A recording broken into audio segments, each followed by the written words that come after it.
նրանց համար կարևորը հայ երևույթն էր, եզրը հայ է, կաթոլիկ հայերը կարծում են դա իրենց չի վերաբերվում, ամոթ է, բայց այդպես է եղել, թուրքը որևէ տարբերություն չի դրել կաթոլիկ հայի, հայ առաքելական եկեղեցու բողոքական հայերի, ժամանակին Մխիթար Սեբաստացին Աստվածաշնչի հրատարակությունում շատ խելացի կերպով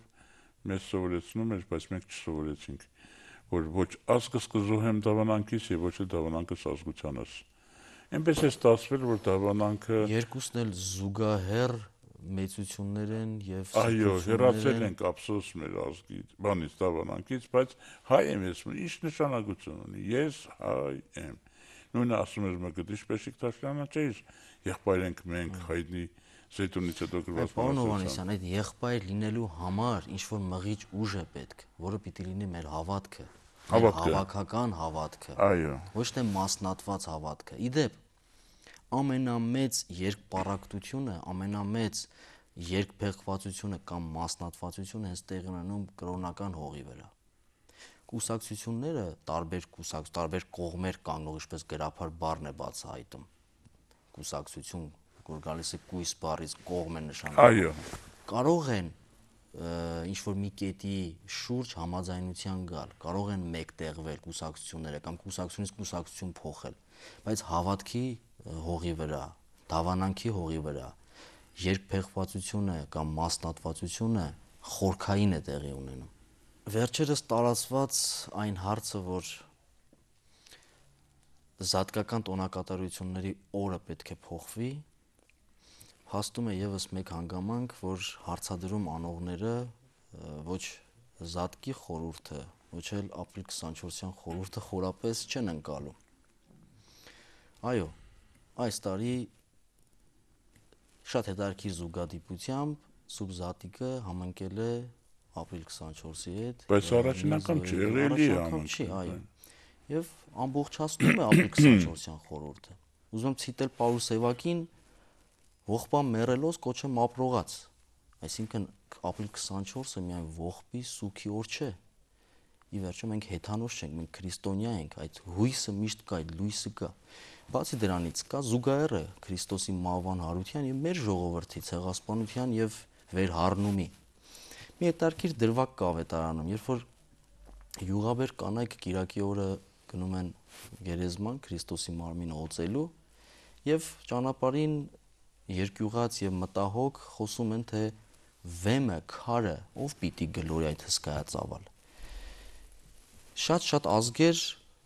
ժողովուրդներ, երկրներ 15 թվականից հետո նույն կերպ էին մտածում, որ այլևս բնաջնջված է հայությունը, այսինքն այլևս գերեզմանի քարը վերջնականապես դրված է հայության գոյության վրա։ Բայց ինչպես որ Քրիստոսի պարագային Քրիստոս հարություն առավ, այնպես էլ մեր պարագային, մեր ազգը հառնեց գերեզմանից դուրս եկող լույսը Քրիստոսի։ Զուգահեռը կա նաև այսօրվա լույսը, որ մեր նորանկախ հայրենիքն է։ Զուգահեռը կարելի է շարունակել։ Քրիստոս մահով հաղթեց մահվանը։ Մեր ժողովուրդները, թե թույլ կտակ ասել, իր մահով հաղթեց հայության վերջնական մահվանը։ Այսօր մենք հարուցյալ ազգ ենք։ Այո, անցել ենք Գողգոթան, բայց նաև հարություն ենք առել։ Եվ սա է զատկական խորհուրդը։ Եվ մի անդրադարձ, համառոտ անդրադարձ կատարենք քրիստոնեության դերին մեր ժողովրդի կյանքում, որովհետև այսօր որոշ մարդիկ կան, ովքեր մտածում են, որ քրիստոնեությունը թուլացրել է մեր ազգային ուժը։ Սա ի դեպ շատ հիմնարար եւ կարեւոր այսօրվա խնդիրներից, արծարծվող խնդիրներից մեկն է։ Դուք որպես պատմաբան ինչպես եք մտածում։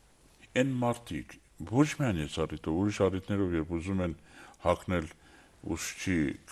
քամից եւ սովորեցնել, թե ինչպես պիտի վարվի Սուրբ Էջմիածինը եւ ամենանահաս կաթողիկոսը այս կամ այն դեպքում, ես կարծում եմ, որ ոչ պատմություն գիտեն, ոչ եկեղեցի գիտեն եւ ոչ էլ ընդհանրապես որևէ կապ ունեն։ Ուրեմն եղել է, որ ապրիլի 24-ը եւ Զատիկը համընկնել են։ Վա, ինչպես կարելի է, պետք է ինչ-որ մի ձևով փոխել։ Նախ ամբողջ աշխարհին է հայտնի, որ Զատիկի օրը չի փոխվում։ Անկախ կաթողիկոսի կամքից, անկախ կառավարությունների ղեկավարների կամքից եւ այլն եւ այլն։ Դա այդպես պիտի լինի։ Բայց ինչու ձեր ասածով չարաշնորհվում ենք, որ զատիկը դա նաև հարությունն է ժողովրդի, չէ՞, այդպես մոտենանք։ Ես կարծում եմ, որ նրանք միայն եւ միայն նեղ, սահմանափակ, ոչ գիտական բաներով են մոտենում հարցադրմանը այդ երևույթների։ Եթե քրիստոնեությանը տեղյակ լինեն, Տեղյակ չեն։ Աստվածաշնչին տեղյակ այդպես չեն կարող տեղյակ մտածել, չեն որովհետև նրանք։ քրիստոնյան վիզը ծուր մարդը չէ։ Այո, այդպես Իսկական չի։ քրիստոնյան շատ ուժեղ մարդն է։ Իսկական քրիստոնյան իր հայրենիքը սիրողն է, իր ազգի սիրողն է։ Իմ հայրը փրկվել է Եղեռնից,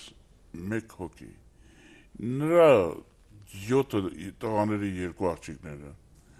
նրա 22 թոռները, նրա 30-ից ավելի ծոռները, այս սա է վրեժը։ Ես իմ հայրիկի օրինակը մեր ամբողջ ժողովրդի շարունակականության հետ եմ համատում։ Եթե 1 հոգին կարողացել է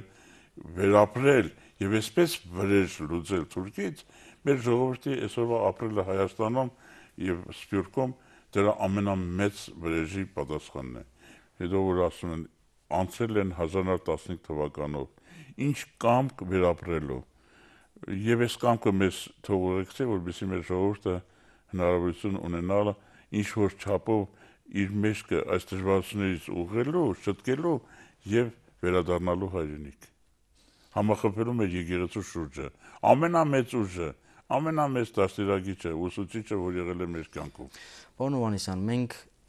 հաղորդման վերջում ունենք 3 ավանդական հարցեր, որ մեր բոլոր հյուրերին ուղղում ենք,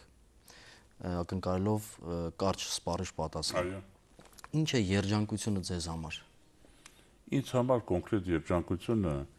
իմ ընտանիքն է, չափազանց կարևորում եմ աշխատանքը եւ երջանկությունը իմ լսան մտնելով, իմ ուսանողներին տեսնելով, որ նրանք անկդեց սպասում են ինձ, որովհետեւ ես փոխանցեմ իմ ինչ որ գիտելիքներ նրանց։ Այսօրվա հայի դիմագծի ամենաբացասական դրսևորումը։ Ամբարտավանությունը, տգիտությունը փոխվել է, դեֆորմացվել է այսօրվա հայի դիմագիծը նախորդ սերնդից, որը զուսպ էր, որը գիտակից էր, աշխատասեր էր եւ սիրում էր ու պաշտում էր իր երկիրը հողը։ Ես կարծում եմ ամենակարևոր հանգամանքներն են սրանք։ Եվ վերջին հարցը, ինչպես կուզենայիք ձեր կյանքում տեսնել Հայաստանի Հայ Առաքելական Սուրբ եկեղեցին։ Հայոց Առաքելական եկեղեցին 1700 տարի շարունակ ուղեկցել եւ ղեկավարել է մեր ժողովրդին եւ ես կուզենայի, որ այդ ուղեկցելը, այդ ղեկավարելը շարունակվեր բազում տարիներ։ Փարվելով այդ եկեղեցուն, փարվելով նրա գաղափարներին լինենք միասնական եւ անկցի անմիաբանությունը, անկցի բոլոր տեսակի աղանդները, որը մեզ բաժանում է եւ մեզ հեռացնում է իրարից։ Առիթ օգտագործելով նաեւ շնորհավորում եմ առաջիկա Սուրբ Զատիկ։ Ես էլ կցանկանայի դրան միանալ, որովհետեւ ոգեկոչենք մեր անցյալի բազում անմեղ նահատակներին, նաեւ շնորհավորել մեր ժողովրդին Զատիկի առիթով, Զատիկի կապակցությամբ եւ նշենք, որ Զատիկով հառնելով կենտանություն ստանալով մեր ազգը Զատիկի խորհրդով պիտի շարունակի արարել,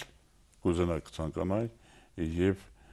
ապրեր, որտեղ շատ մարտահրավերներ կան, մեզ շատ բարդ եւ դժվարին պատմություն է սպասում։